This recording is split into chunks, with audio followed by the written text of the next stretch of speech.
out with Eric and Steve is inspired by dinners that you've had with your friends throughout the years, except now they're being recorded. I love that for listeners. It feels like you're at the table with everyone and the conversation moves so effortlessly. How have you made sure that these discussions translated well in a podcast format, and how much planning are you doing ahead of time to talk about the topics that you'll cover? What's funny you ask that, because Stephen and I have been talking about the fact that we are really podcast fetuses.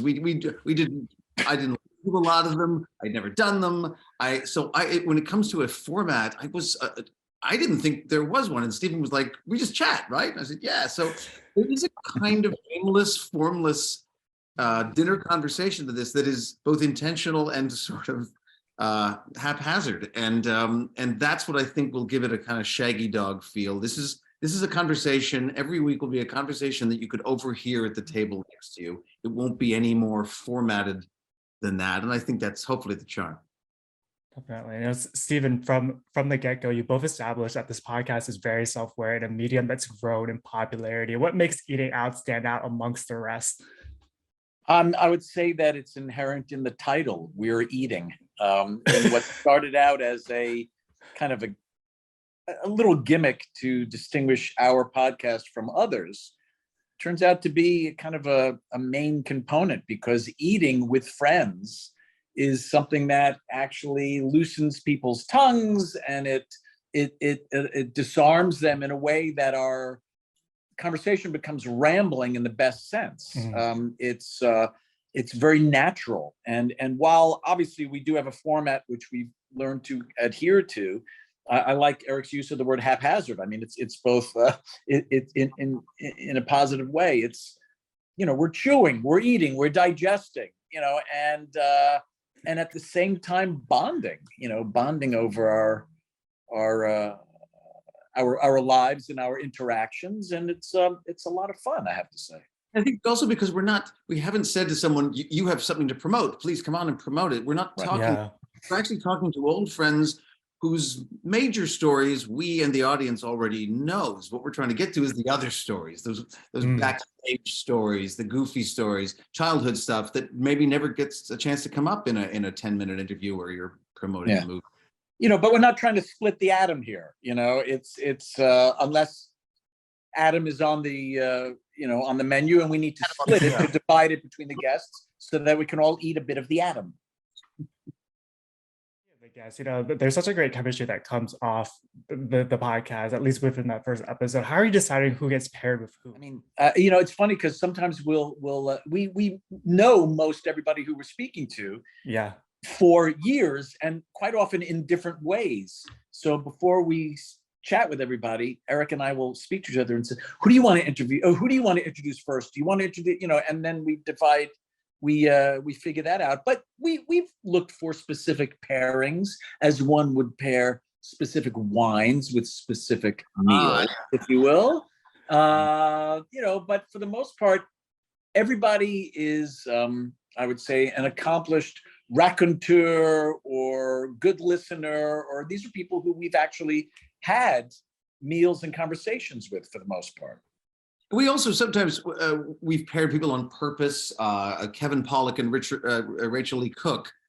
They both from different parts of my life and different parts of Stephen's life, and yet they were father and daughter in her big breakout, She's All That. So anyway, to that movie, there's something cool there. A lot of the times we don't even realize how well people know each other, like Perry Gilpin and Tony Shalhoub. I didn't know that they have their own life together. It was almost coincidence that we paired them together. So it's always fun, just like a dinner party. You never really know what you're going to get. You've both done it all throughout your career, from working in front of and behind the camera to work on the stage. Have any of those experiences lent themselves to this podcasting experience? What's the most surprising thing that you've learned making this jump into podcasting? Yikes. that we're not too bad at it, and that it actually is really a cool and accessible medium. It's yes, everybody has one, but this is fun to do, and it's engaging, and actually I feel, Eric, that it actually encourages that kind of communal kind of relationship that we're that we're hunting at, that we're seeking in this particular podcast. You know, it's promoting friendship. It's promoting, like I say, we're not splitting the atom. We're not political or anything. We're just about togetherness in a weird way, and what we have in common, what our friendship embodies is our years, you know, in this industry, but also apart from that. It's genuinely friendly. We're not trying to convince anybody of anything.